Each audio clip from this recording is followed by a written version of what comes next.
My name is Olive and I'm 23 years old.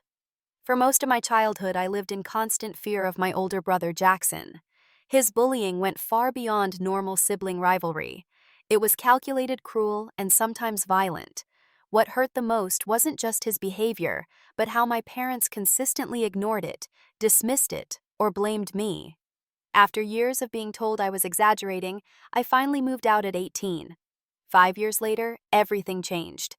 I'd love to know where you're watching from today. If my story resonates with you, please hit that like and subscribe button.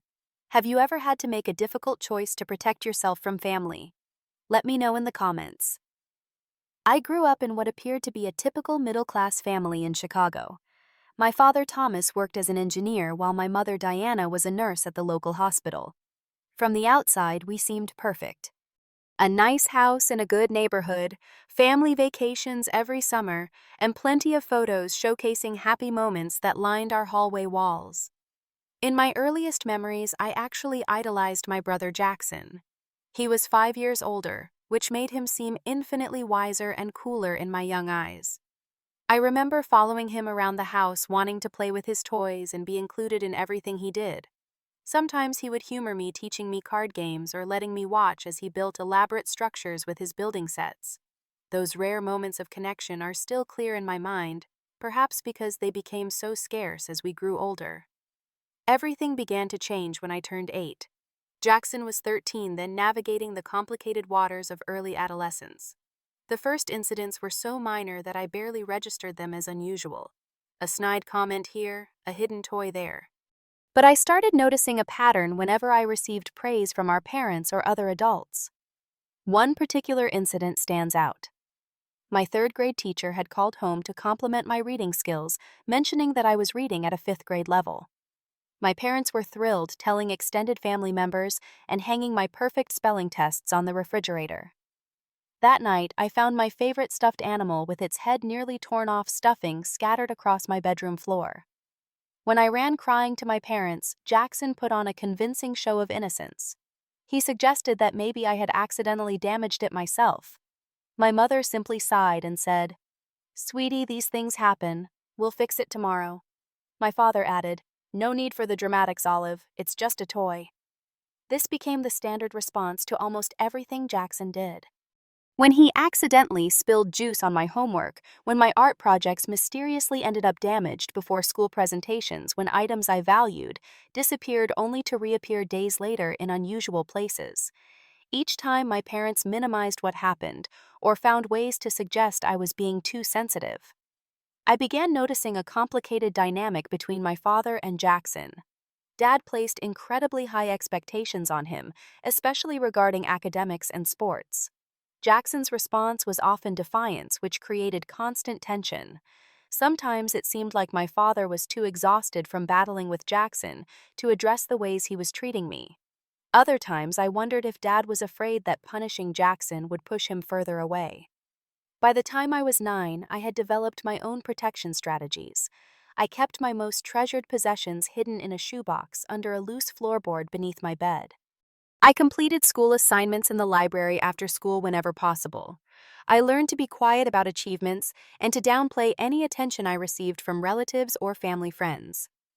During a family reunion when I was 10, things escalated to physical intimidation. While the adults chatted in the backyard, Jackson and I were playing with cousins near the pool. When no one was looking, he pushed me hard enough that I fell and scraped my knee badly on the concrete. As I sat crying, he leaned down and whispered, "It was an accident. If you tell, no one will believe you anyway." He was right. When I limped to my mother with blood streaming down my leg, Jackson was right behind me, face arranged in perfect concern. "She was running around the pool even though I told her not to," he explained, placing a sympathetic hand on my shoulder that dug in just enough to hurt. "I tried to stop her." My mother nodded, cleaning my wound while simultaneously scolding me for not being more careful.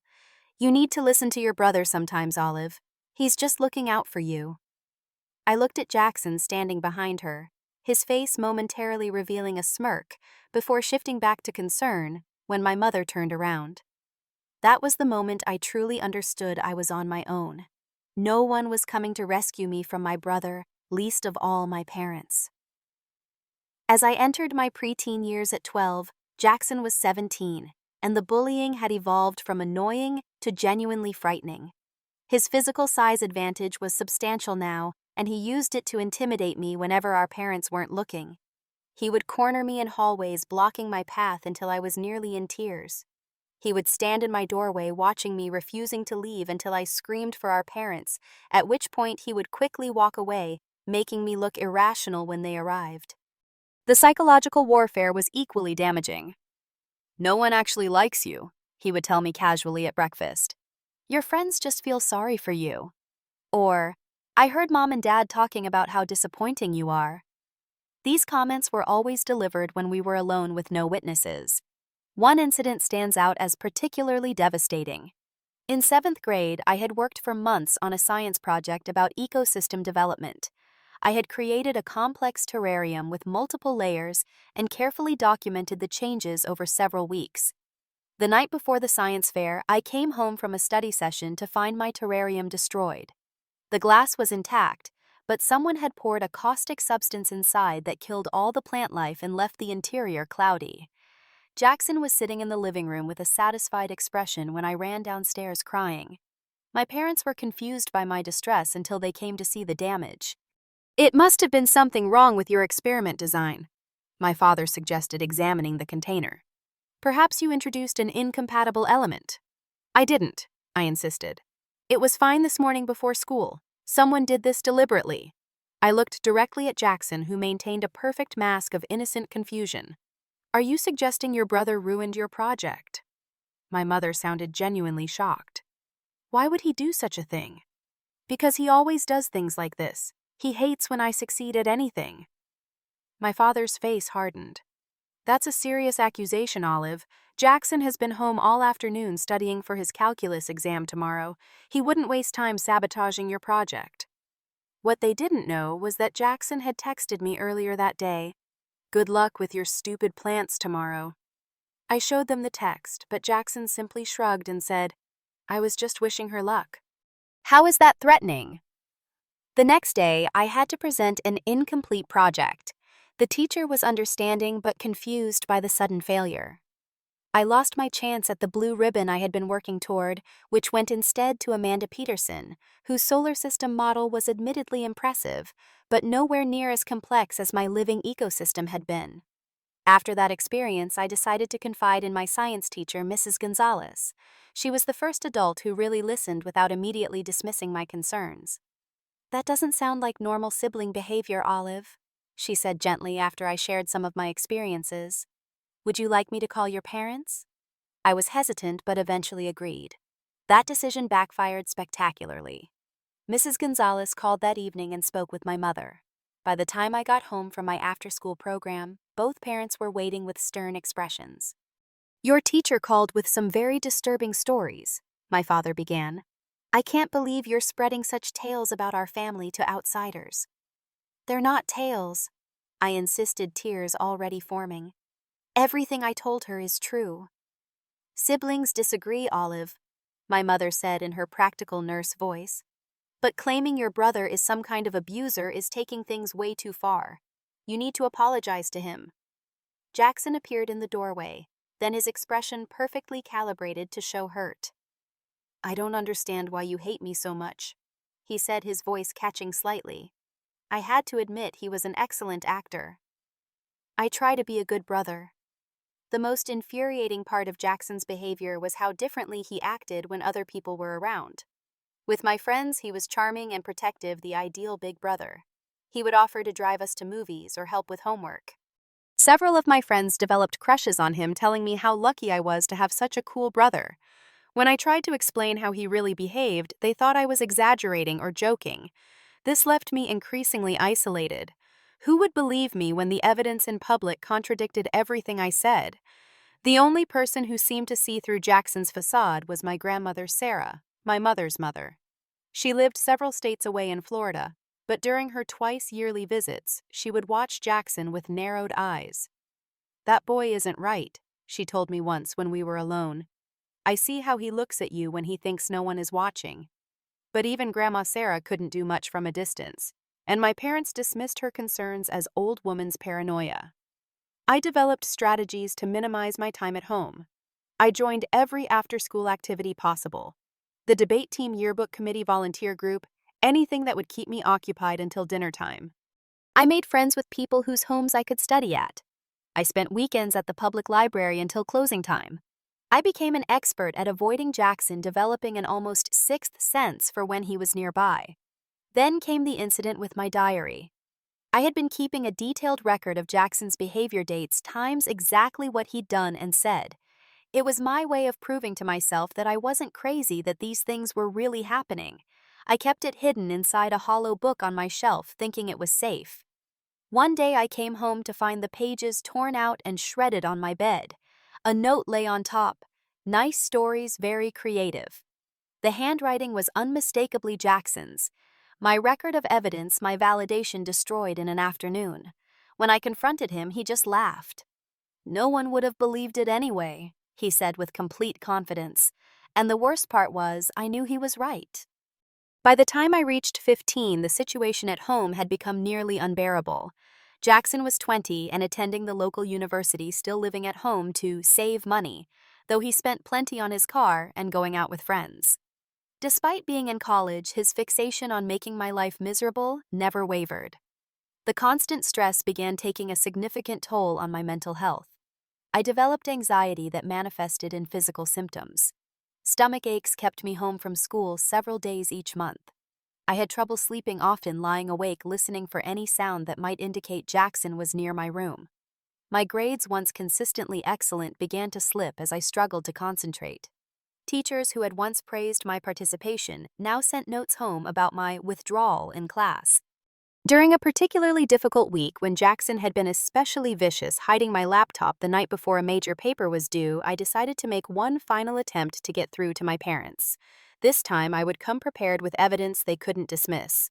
I bought a small voice recorder and kept it running whenever Jackson and I were home alone together. It took only 2 days to capture exactly what I needed. On the recording, you could clearly hear Jackson saying, "You know, if you disappeared, Mom and Dad would probably be relieved. One less disappointment to deal with." You could hear my response, asking him to leave me alone, followed by the sound of something crashing and my cry of pain as he knocked me into my desk. With shaking hands, I played this recording for my parents one evening when we were all at dinner. Jackson's face went white, then red with anger. My father's reaction shocked me the most. Instead of being horrified by what his son had done, he was furious about the recording. "You recorded your brother without his knowledge. That's a violation of his privacy," he thundered, slamming his hand on the table hard enough to make the dishes rattle. "What about my safety?" I asked incredulously. "Did you not hear what he said to me? What he did?" My mother was crying, but her tears weren't for me. "Why are you trying to tear this family apart, Olive? Why can't you two just get along like normal siblings?" That night, after a heated argument that resolved nothing, I overheard my parents talking in their bedroom. I stood silently in the hallway, straining to hear their hushed voices. "She doesn't understand what Jackson has been through," my father was saying. "After losing my brother when I was young, I know how important it is to support him through these difficult years." This was a revelation to me. I knew my father had had an older brother who died before I was born, but he rarely spoke of him. Now I was beginning to understand the dynamic. In some twisted way, my father saw Jackson as both his son and a replacement for his lost brother. He couldn't bear to discipline him or acknowledge his faults. My mother's response was equally illuminating. "I'm just afraid if we come down too hard on him, he'll leave. You know how sensitive he is. I couldn't bear to lose my son."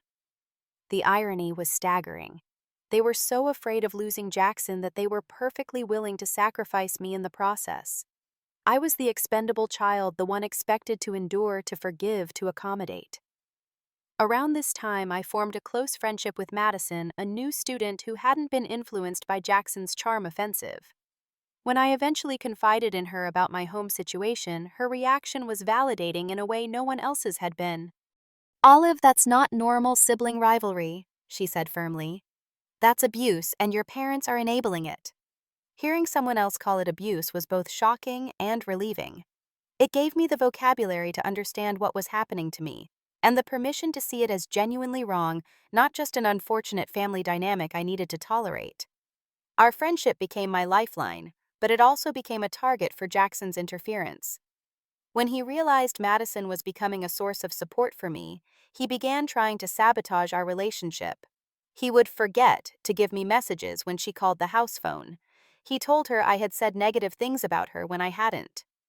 The final straw came when I was 17, preparing for a crucial scholarship interview at the state university. This was my ticket out, my chance to escape the house with financial independence. The interview was scheduled for 9 in the morning on a Saturday, about 30 minutes from our house. My mother had agreed to drive me since she had a shift at the hospital starting at 10. That morning I was dressed and ready an hour early, too nervous to sleep. At 8:15 my mother came to my room in a panic. "The car won't start. I don't know what's wrong with it."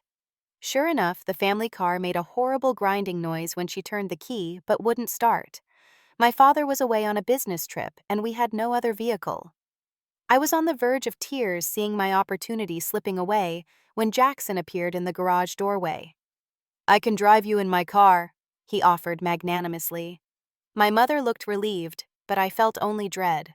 With no other options, I accepted. As soon as we were out of the driveway, Jackson's true intentions became clear. He drove in the opposite direction of the university, ignoring my increasingly frantic protests. "Oops, I think I'm lost," he said with mock concern. "These roads all look the same to me." By the time he finally found the right direction, it was 9:30. I arrived at my interview an hour late, sweating and distraught. The scholarship committee was polite but clearly unimpressed by my tardiness and disheveled appearance. That evening, I discovered from a neighborhood friend that Jackson had been seen under our mother's car the night before. When confronted, he simply said, "Prove it." The next day, a mechanic found that several wires had been deliberately disconnected. My parents paid for the repair without comment or question, and the incident was never mentioned again. My chance at that particular scholarship was gone. Senior year arrived, and with it my 18th birthday. The countdown to graduation felt like waiting for prison release. I had applied to colleges as far from Chicago as my limited finances would allow, seeking escape more than education. Despite Jackson's interference with one scholarship opportunity, I had managed to secure several others through applications I completed at school or at Madison's house, using addresses he couldn't access. Jackson, now 23, had graduated but was struggling to find permanent employment. He worked sporadically at various jobs, never lasting more than a few months before quitting or being fired. His failures seemed to intensify his resentment toward me, especially as my own plans for the future took shape. "You think you're so special," he sneered one evening after our parents had praised my acceptance letter from a university in Boston. "You'll fail just like everyone else. You're nothing." I had learned to let such comments wash over me without visible reaction, which only frustrated him more. My apparent immunity to his verbal attacks was driving him to escalate, looking for new ways to hurt me.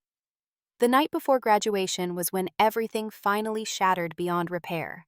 I had laid out my graduation outfit carefully. A new dress my grandmother had sent, shoes I'd saved up for, and most importantly, the honors cords and medals I'd earned through 4 years of hard work despite everything happening at home. My graduation folder contained my acceptance letter, scholarship certificates, and the speech I would give as class valedictorian. I went to bed early, knowing the next day would be emotionally and physically draining. Around 2 in the morning, I woke to a strange smell. Something chemical sharp. Following the scent led me to my closet, where I found a scene of deliberate destruction that took my breath away. My graduation dress was soaked in bleach, the fabric disintegrating in places. My shoes had been cut apart with what must have been very sharp scissors. Worst of all, my honors cords and medals had been snapped and bent, rendered unwearable. The folder containing my documents was empty, the contents shredded in my trash cans, soaked in what smelled like soda to ensure they couldn't be recovered.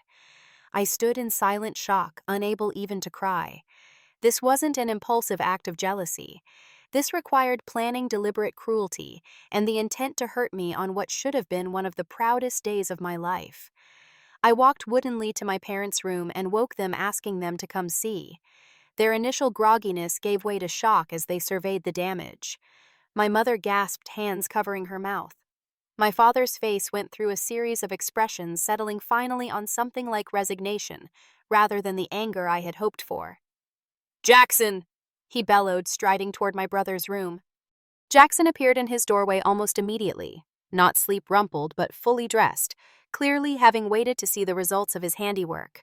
What followed was a confrontation that had been building for 10 years. Accusations flew with Jackson denying everything despite the overwhelming evidence. She probably did it herself for attention. He suggested a theory my father seemed all too willing to consider. Why would I destroy my own things on the night before graduation? I asked, my voice oddly calm despite the storm inside me. To frame your brother, obviously, my father replied. You've always been jealous of him. That was the moment something broke inside me, a final thread of hope that my parents might someday see the truth. I looked at my mother silently, pleading for her support, but she was crying quietly, offering nothing. I can't do this anymore, I said, my voice steady despite the tears running down my face. I'm leaving after graduation. I'm not coming back to this house. The pronouncement hung in the air like a physical thing. My father scoffed. Don't be dramatic. Where would you even go? Anywhere but here, I replied. I've been accepted to Northeastern with a nearly full scholarship. I've saved enough from my jobs for an apartment deposit. I'm leaving. The shock on their faces would have been satisfying if I hadn't been so heartbroken. They had never taken my pain seriously, and now they couldn't believe I would actually leave. My declaration was met first with dismissal, then with anger, and finally with manipulation. After everything we've done for you, my mother said tearfully, this is how you repay us. What exactly have you done for me? I asked. Protected me, believed me, kept me safe in my own home. You've done none of those things. My father switched tactics, his voice becoming dangerously quiet. If you leave like this, don't expect any support from us. No money, no help with college expenses, nothing.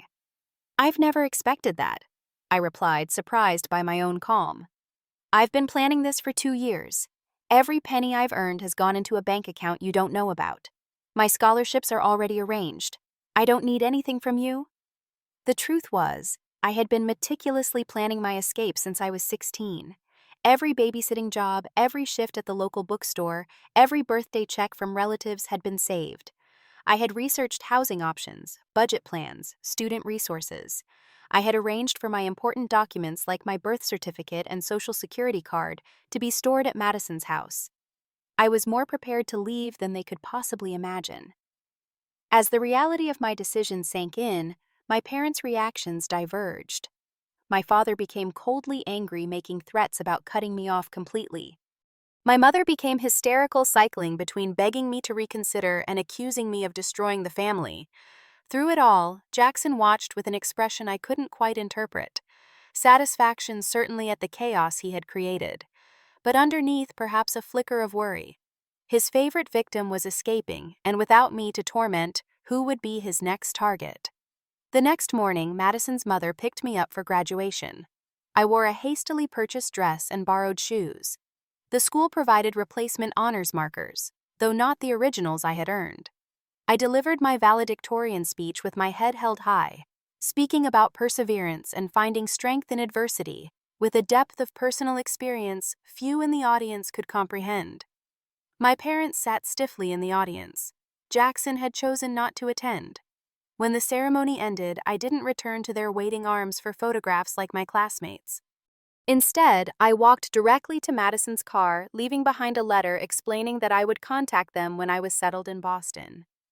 As we drove away, I didn't look back at the life I was leaving. For the first time in a decade, I was choosing myself, my safety, my future. The road ahead was uncertain, but anything seemed better than remaining trapped in a house where I was never protected, never believed, never valued. Moving to Boston with only what I could fit in 2 suitcases was both terrifying and exhilarating. I had arranged for a tiny studio apartment near campus, the cheapest I could find that still seemed safe. It was barely larger than my bedroom at home, with a kitchenette that consisted of a mini refrigerator, a microwave, and a hot plate. But it was mine, a space where no one could hurt me or destroy my belongings. The first weeks of independence were harder than I had anticipated. Despite the years of mistreatment, there was still a profound loneliness in cutting ties with my family. I found myself crying unexpectedly, mourning not the family I had, but the one I had always wished for. At night, the silence that had once seemed like a luxury sometimes felt oppressive. There was no one to talk to, no familiar sounds of a household around me. Practical challenges mounted as well. Budgeting was a constant stress with every dollar carefully allocated.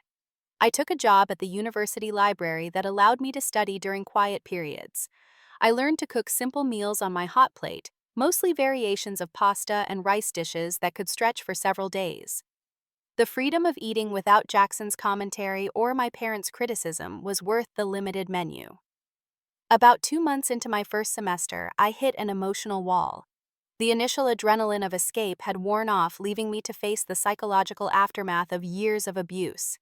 I found myself jumping at sudden noises, expecting sabotage around every corner. I struggled to trust my new classmates and acquaintances, always looking for hidden motives or waiting for the other shoe to drop. A particularly difficult moment came during a group project when a male teammate raised his voice in frustration about a deadline. Though his anger wasn't directed at me, I had a panic attack, excusing myself to hide in a bathroom stall until I could breathe normally again. That incident forced me to acknowledge that physically leaving my family hadn't freed me from their influence. Through the university's health services, I found a support group for survivors of family abuse. Sitting in that circle the first time, listening to others share experiences that echoed my own, was transformative. For years, Jackson and my parents had worked to convince me that I was oversensitive, that I was exaggerating, that my perceptions couldn't be trusted. Hearing similar stories from strangers validated my reality in a way nothing else had. In that group, I met Jennifer, a psychology professor who facilitated the sessions.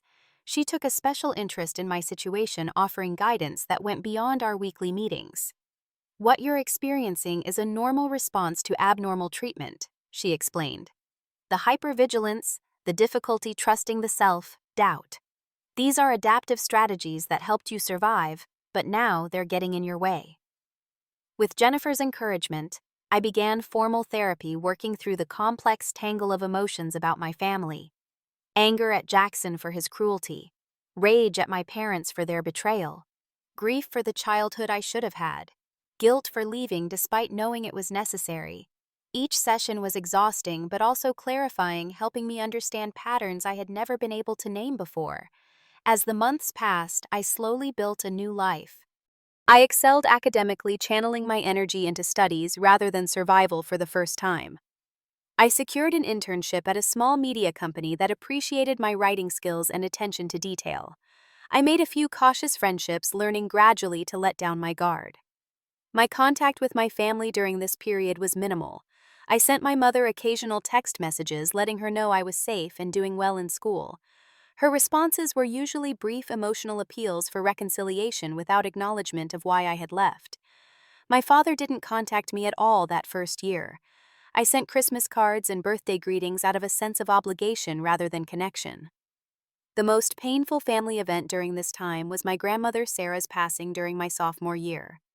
She had been my only ally, the only one who had seen Jackson clearly. When my mother called to tell me about the funeral, I felt torn between wanting to pay my respects and dreading the family confrontation that would inevitably occur. In the end, I decided to go.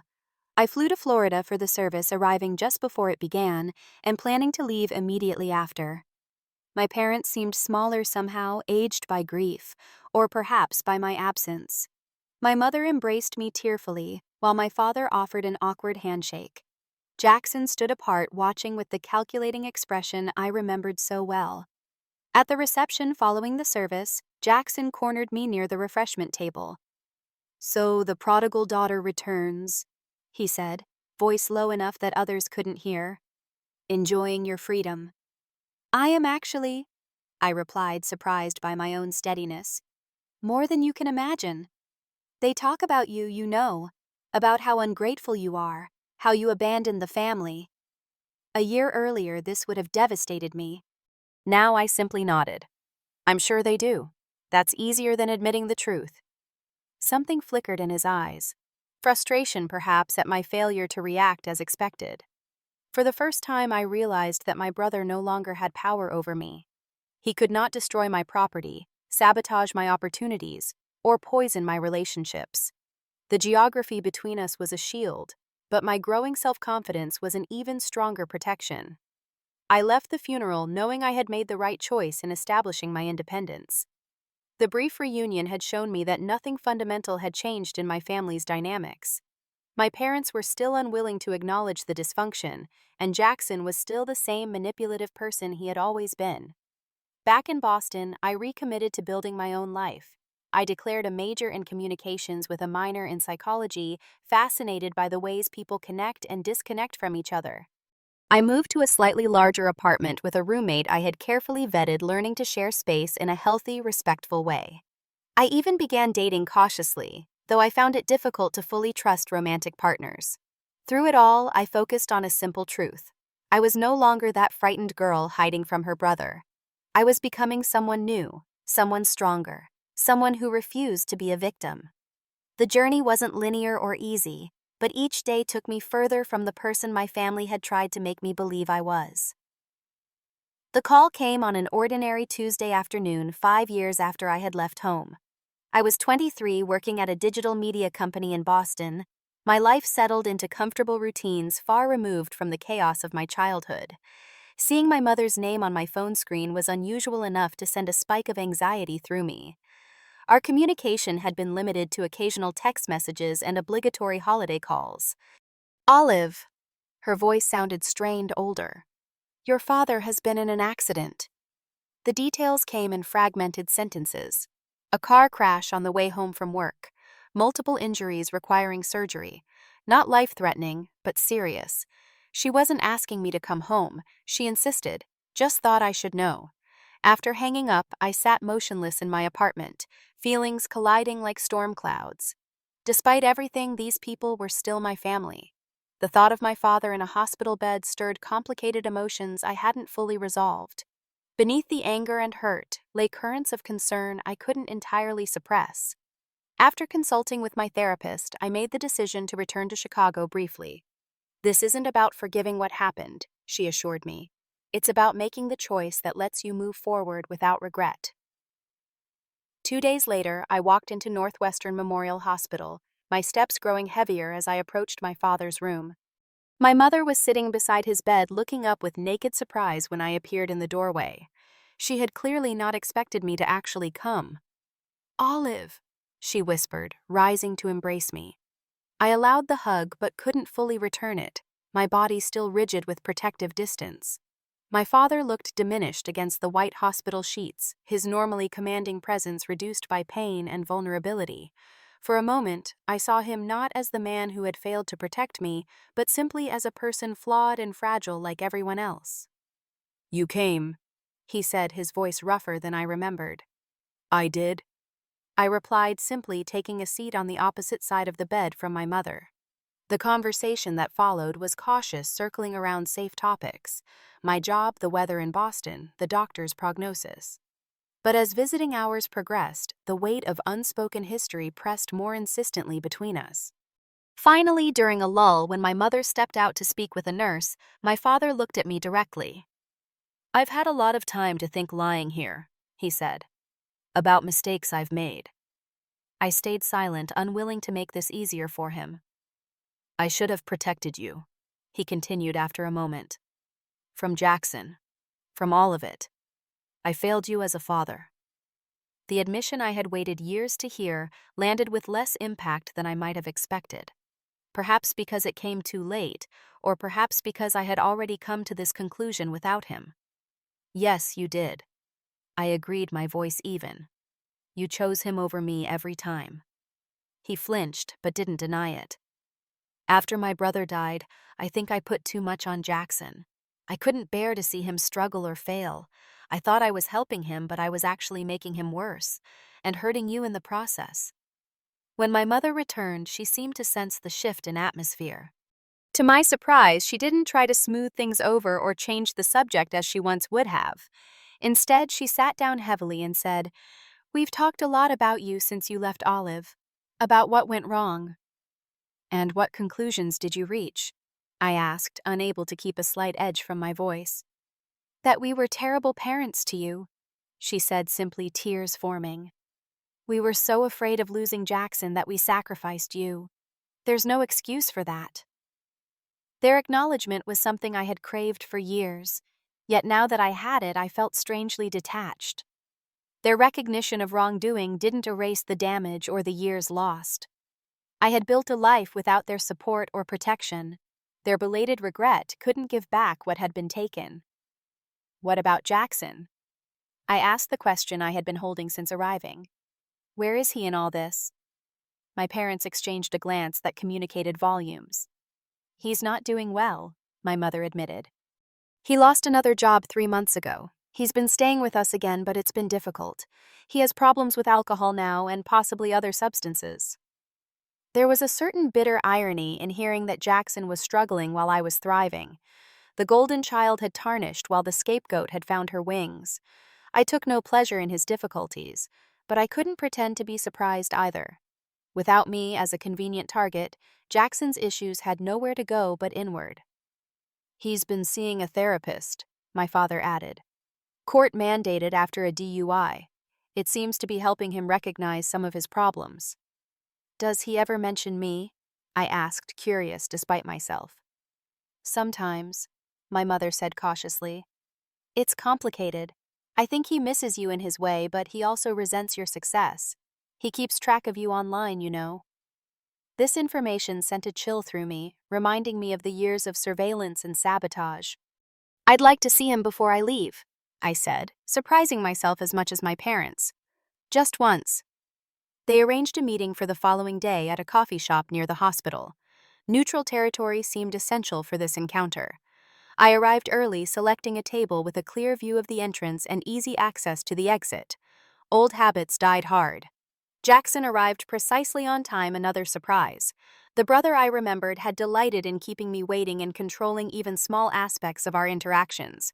He looked older than his 28 years, his face showing the effects of hard living. When he spotted me, a series of expressions crossed his features too quickly to interpret. Olive, he said, sliding into the seat across from me. You look good. Success agrees with you. Thank you, I replied, studying him carefully. How have you been, Jackson? Honestly, not great. He admitted, a flash of the old charm showing through as he smiled ruefully. But I'm working on it. One day at a time, as they say in the meetings. The conversation that followed was unlike any we had ever had. Guarded at first, then increasingly direct. Jackson alternated between hostility and vulnerability, sometimes in the same sentence. He spoke of jealousy that had consumed him since childhood, of feeling that I had always been the smart one, the good one, while he struggled to meet our father's expectations. That didn't give you the right to terrorize me, I said when he seemed to be veering toward self-justification. No, it didn't, he agreed, surprising me again. I was cruel to you in ways I'm only starting to understand. My therapist says I was externalizing my self-hatred, but that's just fancy language for being a monster. Why are you telling me this now? I asked. What do you want from me? He looked down at his coffee, turning the cup slowly between his hands. Forgiveness, I guess. Though I know I don't deserve it. You're right, you don't, I said, my voice softening slightly despite my resolve to stay detached. But I'm not here to punish you, Jackson. I'm here because I needed to see that you don't have power over me anymore. He nodded slowly. I get that. For what it's worth, I am sorry, Olive. I know that doesn't fix anything, but I am. As our meeting concluded, he asked hesitantly if we could stay in touch. I was non-committal, unwilling to make promises I wasn't sure I could keep. Let's see. I need time, Jackson. Years of it, maybe. I understand, he said, and for perhaps the first time in our lives, I believed he actually did. Returning to Boston after the visit felt like emerging from a time warp. The familiar routine of my life welcomed me back, yet something had shifted internally. Confronting my family had changed something fundamental in how I saw myself and my past. In therapy sessions following the trip, I processed the complex emotions the reunion had stirred. I expected to feel triumphant, I told Jennifer, showing them how well I've done without them. Instead, I just felt sad for all of us. That's actually a sign of healing, she replied. Seeing the situation with compassion rather than just anger means you're no longer trapped in the trauma response. The experience inspired me to channel my story into something constructive. I began writing a blog about sibling abuse and parental enabling, sharing anonymized versions of my experiences, alongside resources and support information. The response was overwhelming, hundreds of comments from people with similar stories who had never had a name for what they experienced. I thought I was the only one, wrote one reader. My parents always said it was normal sibling rivalry when my sister destroyed my things. Reading your story is like reading about my own life. The blog evolved into a supportive community, eventually attracting the attention of family therapists and child development specialists. I was invited to speak at conferences and contribute to research on family dynamics and sibling relationships. My personal pain became professional purpose, a transformation I could never have imagined during those dark years in my childhood home. My relationship with my parents continued to evolve cautiously. Regular phone calls replaced sporadic texts. My mother made efforts to respect my boundaries, no longer pressuring me about visits or reconciliation. My father changed somewhat by his brush with mortality, spoke less, and listened more when we talked. During one call, my mother shared that Jackson had completed a 90-day rehabilitation program and was attending regular therapy sessions. He's actually looking into programs to become a counselor himself, she said. He says he wants to help others who struggle with the same issues. I had mixed feelings about this news. Part of me was genuinely glad he was finding a constructive path. Another part worried it might be just another manipulation, a way to gain sympathy and approval. I had learned to hold both possibilities in mind without needing immediate resolution. 6 months after my hospital visit, I agreed to a family dinner during a work trip to Chicago. It was the first time we had all been together in a non-crisis situation since I had left home. The tension was palpable as we gathered at a restaurant I had chosen neutral territory once again. Jackson arrived last sober 6 months, according to my mother's updates. He seemed calmer than at our coffee shop meeting, less frenetic in his movements and speech. "I've been reading your blog," he told me when we had a moment alone. "It's been hard to see myself through your eyes, but important too." The dinner wasn't a miracle of reconciliation. Old patterns threatened to emerge several times, with my father starting to dismiss my perspective before catching himself, and my mother veering toward placating behavior when disagreements arose. Jackson and I maintained a careful distance, our interaction polite, but guarded. Yet there were moments of genuine connection too. My mother asked thoughtful questions about my work that showed she had been paying attention to my career. My father expressed pride in my accomplishments without comparing them to Jackson's situation. Most surprisingly, Jackson himself acknowledged my success without a trace of the old resentment.